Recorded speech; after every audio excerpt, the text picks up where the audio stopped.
অতীতে এই দলটা প্রতিষ্ঠার সময় অটলজি না থাকলে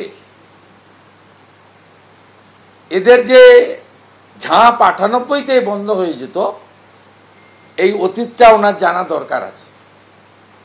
এবং আমি 2004 সালে তমলুক লোকসভা কেন্দ্রে এনডিএর প্রার্থী হিসেবে একদিকে বিজেপি একদিকে তৃণমূলের পতাকা নিয়ে লড়েছি।